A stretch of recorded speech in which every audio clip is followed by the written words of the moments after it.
Music of the streets, music from the gutter, music for the fiery. When were you introduced? Was it when you went to your first Eskimo dance? Was it when you ended up on Channel U amongst all the rubbish on TV?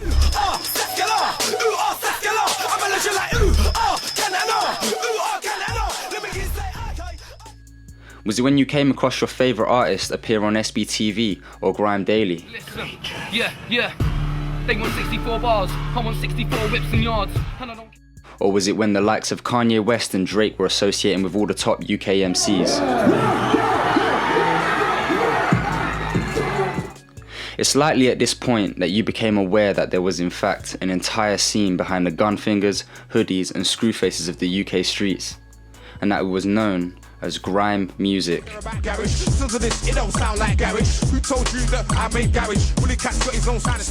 Grime as a genre has largely stayed under the radar since its birth. However, a lot of people have overlooked exactly how much of an influence it's had on British youth culture over the last 15 years. How it's finally given a voice to the people who had been censored for years. How it's helped develop confidence, self-expression, and a sense of belonging in the masses of youths born into working-class families. And how it has, on many occasions, universally united the most ethnically diverse generation of people in the UK's history. Grime as a music genre did not accomplish this on its own, but that is because grime is bigger than music. Grime is a culture.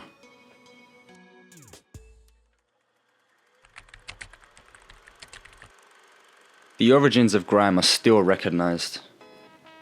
Matured grime fans will be able to name early urban bangers from the likes of So Solid Crew, Craig David, Heartless Crew, and Mike Skinner, all recognised for their work in the UK garage scene and laying the foundation for what would become the early grime sound.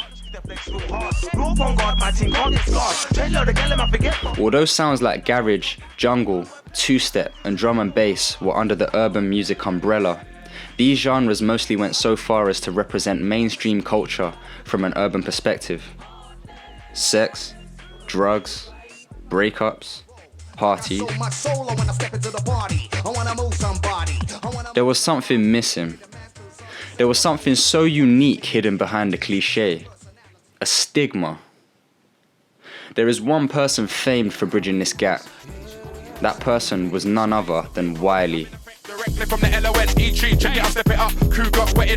Wiley began his journey in music, spitting over jungle instrumentals on pirate radio stations such as Rinse FM in around 1997, and formed connections with some of the hottest UK garage MCs in the game.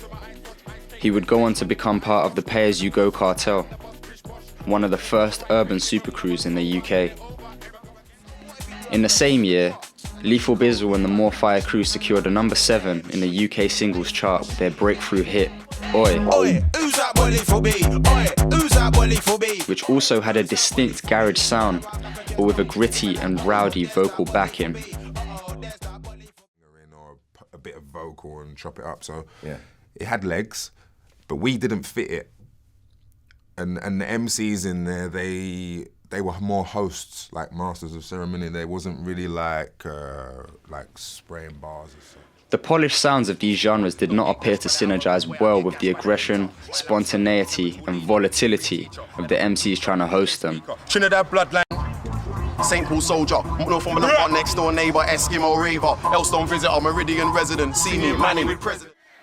It was around this time that the infamous Roll Deep entourage would take its early shape, incorporating the likes of future stars like Dizzy Rascal and Tinchy Strider. From here, everything changed.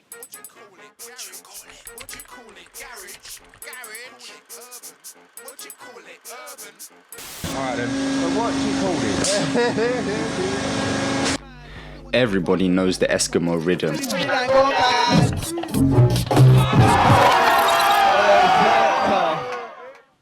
This was the dawn of a new sound, dubbed Eski Beat, and founded by Wiley, Eski Boy. It was so contagious, he was able to create a new wave the UK rave scene had never seen before, the Eskimo dance.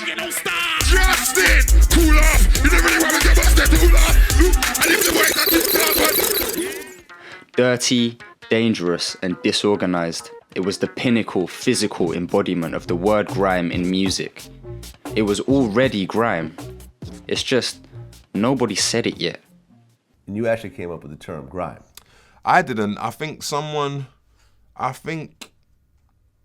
the radio did, I'm sure, because I used to say the word grime, but I remember calling my music like SBTV. This boom in a new culture almost immediately infected the airwaves, one way or another, albeit on a small scale.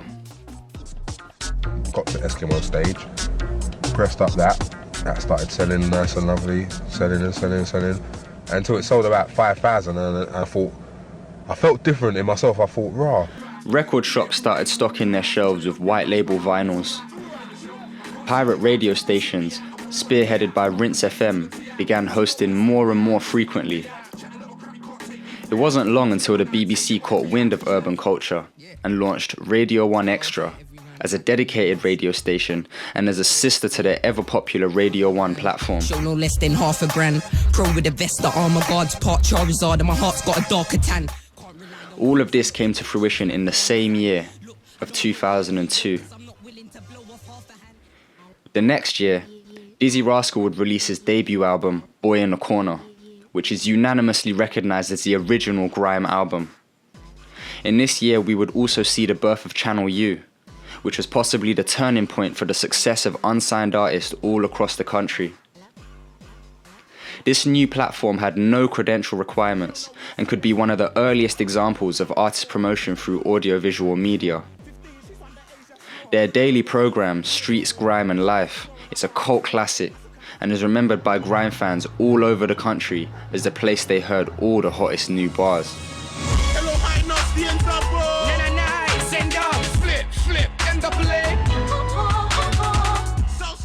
The next couple of years were no different, and it seemed as if grime music's popularity had been exponentially increasing the whole time.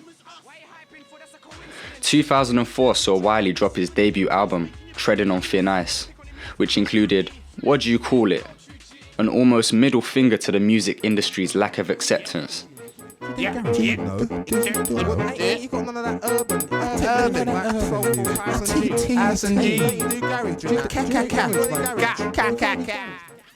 Lethal Bizzle did it again with Pow, securing another top 20 single at number 11, despite being banned from airplay for lyrics about gun culture. Pow, yeah, I'm lead for the beat. Pow, if you don't know about me. Pow, better ask someone quickly, cause pow, yeah, I'm pow. Jammer had just completed Lord of the Mics Volume 1, a compilation of your favourite MCs clashing face to face, bar for bar. Yo, Bill, when I spit to kill. Spit fuckers at alarms, you know the drill. Entire crew armed, you know the drill. Bring game. This is when the scene had gained its own identity, independent of other genres and independent of people from other walks of life. This is when large groups of kids began to stick together to succeed. This is what helped urban speech and slang become more familiar to and more common in the public domain. Alright, boom. The streets of England. That's what I'm trying to say to you, yeah? No one t-shirt business. It's called Naras down there. See all down there? Blitzkrieg. This is when Wiley's scene became its own scene. Brethren, safe. Brethren, you get me. Brethren, cuz. Brethren, brother. Brethren, we speaking slang like this, get me.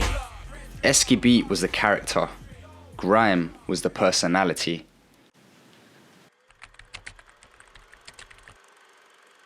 By the time Roll Deep released their debut album, In at the Deep End, in 2005, a fresh underground music scene had been established in the UK, steadily establishing a grip on the airwaves. This was around the time that artists really began to see the potential in the scene, and themselves.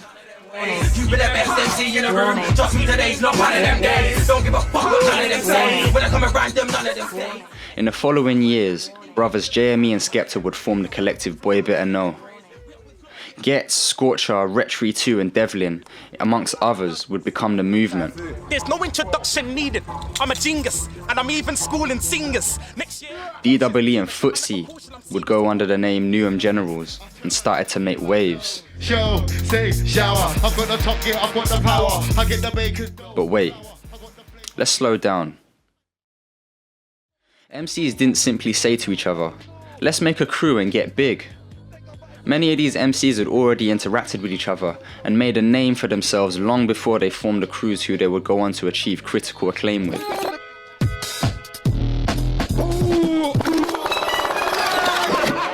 DEE was an original member of the Nasty crew, which also included Jammer, now a member of Boy Better Know. In fact, a lot of artists emerged from the Nasty crew, which disbanded likely due to the number of artists inducted to the group. Nasty crew got stars upon stars. Come against me, get scars upon scars. I'm holding and tar, faster than cars. Some fans will say that the emergence of big-name grime crews in the 2006 to 2010 era was spearheaded by ex-Nasty members. And many fans will recognise pretty much all of these names as the golden generation of grime, if not idolising them entirely. And Dizzy was on his own with Beck, but Dizzy was around us, man, still, and was affiliated and cool and friendly with all of us, like, so he made our first dub plate, Ready for War. You know what I mean? And that was the first Nasty crew dub plate. Make no mistake, a lot of these MCs had already been rhyming and laying foundations from the days of grime's conception, which is likely why they were able to capitalise on the niche and become household names. Most importantly, the pressure on their identities and personalities had been reduced massively. Early interview and documentary footage of these artists shows a lot of planning and dedication to the overall success, albeit to a small degree, but that was enough. Back at jail, next stop, world domination. Some of them had recently left a life of crime and/or oppression, and to realise there's opportunity to stay out of trouble without compromising your street pride was nothing short of ideal. They end up in a can for coke. I hope you're 7 up. I was someone that was just a persistent offender. In, out, in, out, in, out. There was nothing that could hold my attention. Yeah. That happened. And then I got a change from doing the tour, so it kept me on my feet. And I said, you know what? God sent a blessing here. However, at this point, what the wider public knew of this emerging culture was restricted to only what was broadcasted on TV or radio, or at least what was allowed to be broadcasted. Even with internet platforms such as MySpace and Facebook on the horizon, it was common for artists to spread only within their immediate locale, generating hype for themselves on a relatively small scale through word of mouth. Some artists, like Chipmunk, were able to break through to the wider audience, likely due to their youthfulness, relatability, and relatively friendly lyrics. Rudo Faber, chicken eater, T-high streeter, Glazemo jumper, Adidas sneaker, Parado wearer, lyrical MC terror. Though, still with the help of radio and co-signed by the Godfather himself. He's gonna step up out of North London. Yeah, Chipmunk's out of North London. He's gonna do his thing. Grind. He's gonna spray out the rhythm, let everyone know what time it is. Like 16 years old, run it. Take it back. Although it was evident that the sound was contagious and appealed to more people than expected, only the most popular artists could reach the wider urban audience. The rest, well, they just went hard for their ends. Until the advent of smoky bars.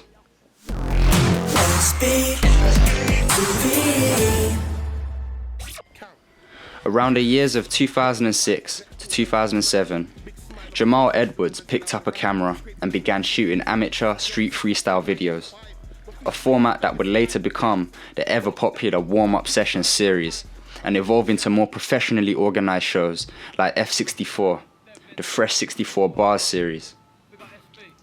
What was most important is that Jamal had successfully pioneered a way to deliver raw, uncensored content to a scalable audience on the internet.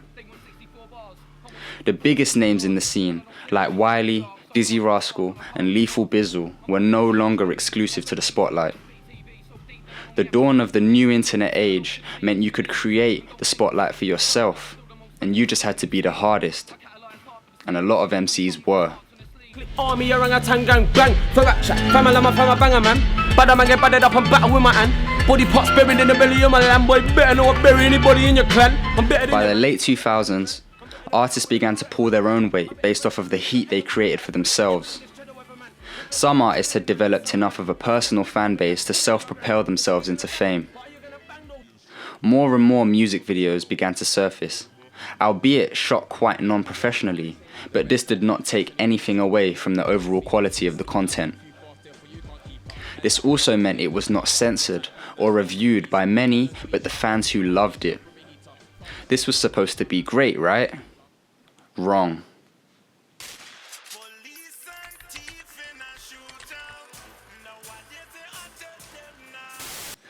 Don't be mistaken by the points in Grime's history that brought it so far. The scene emerged from the dirt, and to see the success of the sound by what people had accomplished through it is only one part of the story. It was more than just persistence through oppression that gives it its individualism. In 2018, it's easy to point at Grime fans and scream bandwagon. However, this isn't the first time Grime has been trending. It's only this time Grime music has been trending positively. Many fans would recognize the names Escobars and Crazy Titch, some of the best and most promising artists of their generation, though clouded by the reality of life they were trying to escape.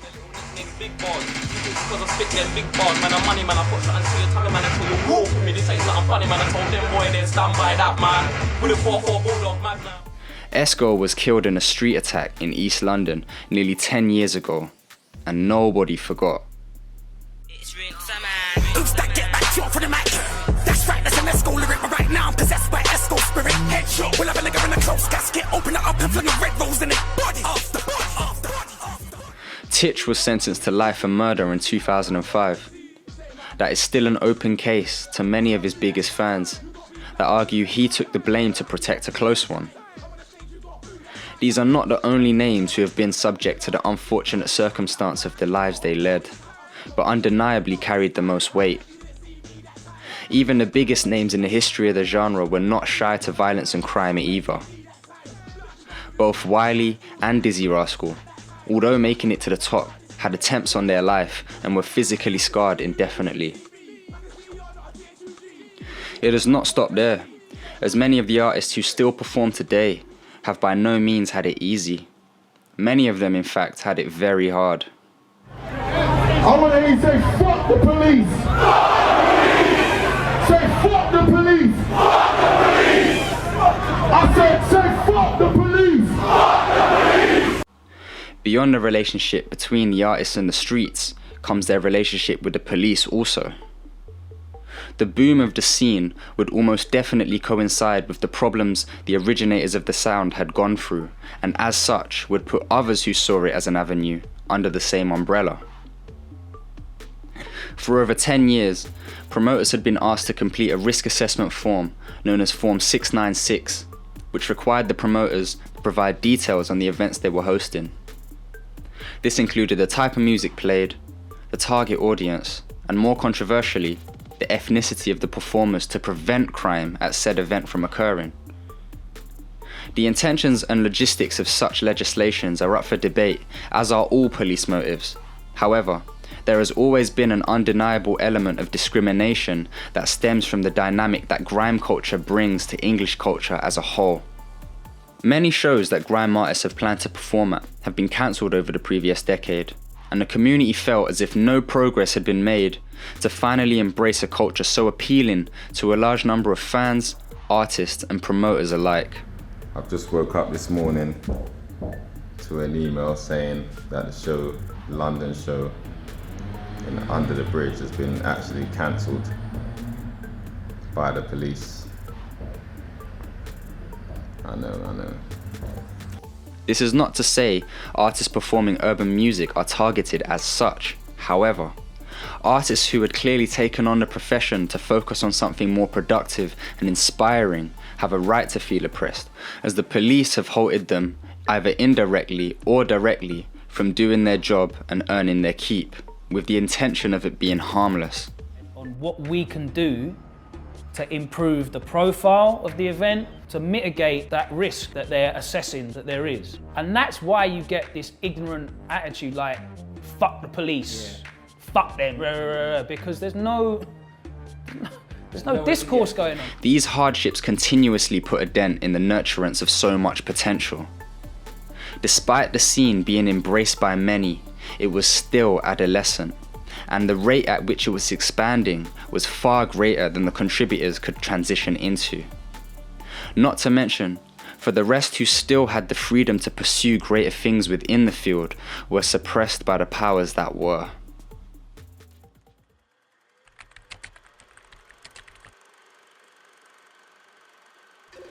The never-ending defense of the scene and what its contributors stood for forced the hand of many artists.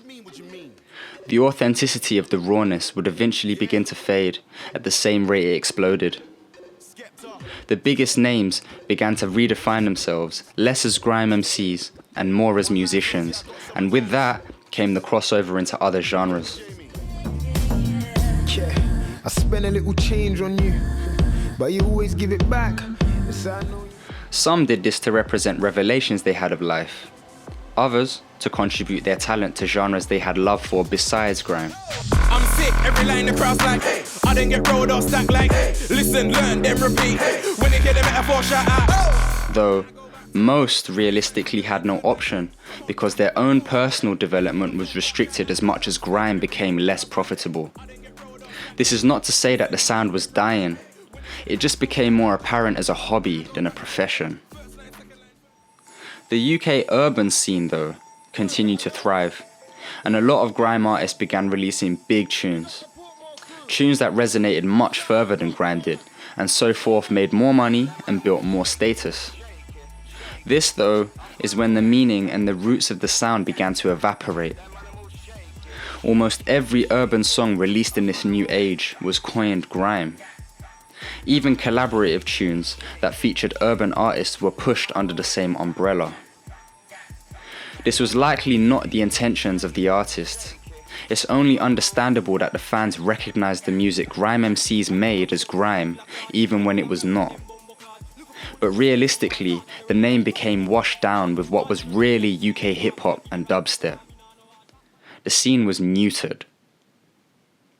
This coincided well with the fact that the grime generation grew up.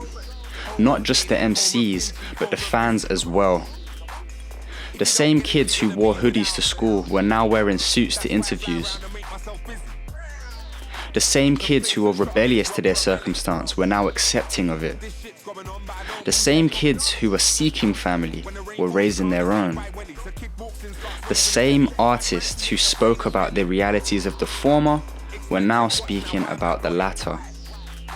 A natural evolution not just of culture, but of self. The scene was always alive and always had unfinished business. There were many who stayed true to the origins from the beginning and continued to develop it. There were also some who continued to use their image in grime for other ventures outside of music. The scene evolved, as did the definition of grime. A lot of contributors had finally made it, and because of that, it's difficult to say whether or not the identity of the scene is still grimy. As a genre, the name belongs, however, as a personality, not so much. Grime music and lyrics was always primarily associated with the struggle, anarchy, and dismay it fought to escape. And that became its paradoxical curse. The MCs who stepped in post-2011 had already seen the potential success where there was none to its founders. The genre is now recognized by what is 140 BPM by identity. There are still sets, there are still clashes, and there are still raves. The dynamic was never lost, but the underlying matter is that every platform, every MC, everyone who contributed, has transcended the status of the scene's namesake. The character, Esky lived on. The personality, grime, didn't.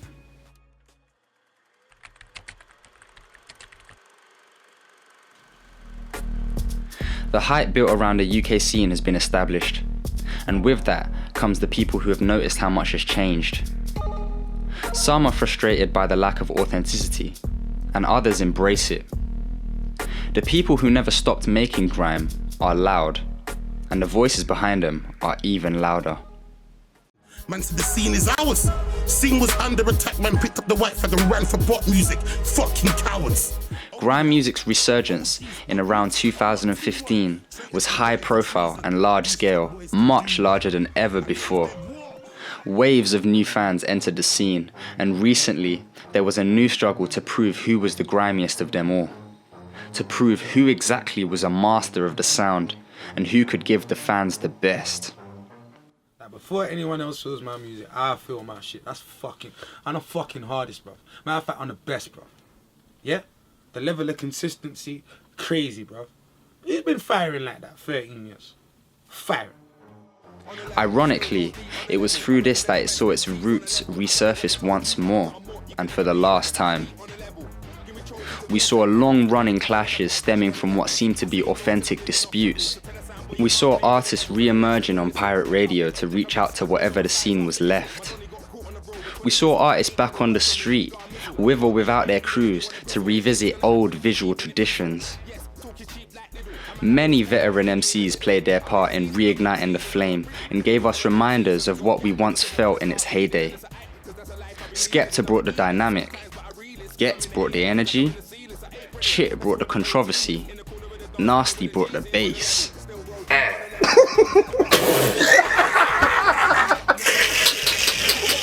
The authenticity did not and cannot last a second time. It worked, and the scene finally trended magnificently, almost all over the Western world. I win, don't wanna see me shining, I win. You don't wanna on a mic thing, I win. But the voices of grime will always be silenced by what is the dominant genre amongst the youth. This is by no means negative, as the grime scene eventually succeeded and many profited in terms of recognition, happiness and wealth. Now we're here, a golden age of music that grime helped to inspire. The UK urban scene is now well defined by multiple subgenres, and now competes with the best of other genres of music. The likes of Stormzy, Nines and J Hus are just a selection of artists that have gone on to become household names, not just for the urban industry, but for UK music itself. We now have award shows practically run by the urban community for the urban community. Grime Daily's rated awards show is a hit, and put bluntly, is literally grime awarding artist recognition. It's for you. Come on. I need to write this down. Come over GRM. And then the blacks come. Achieving 1 million views on a major platform now earns an artist a plaque, akin to one earned by a chart topper. And some of these artists really are chart toppers. What matters most is the inspiration derived from this. It's evident that new urban subgenres are going through adolescence in the UK and are experiencing similar, albeit more high-profile troubles than the past urban generation of artists experienced, but are nevertheless thriving. Don't be mistaken, grime has always been a huge banner. In a country with much smaller boundaries and a much more strict society, it's taken much longer for the genre to break free of its cultural shackles, and when it eventually did, it birthed a new age of budding talent that has the potential to spread worldwide. Angles will still be on top, it's nice. I see you looking fly today. I see you shining, A. Shout out to my hustlers that grind all day. I see you shining, A. I smell that gelato from a mile away. I see you shining, A. I'll still be a legend if I die today. I see you shining, A.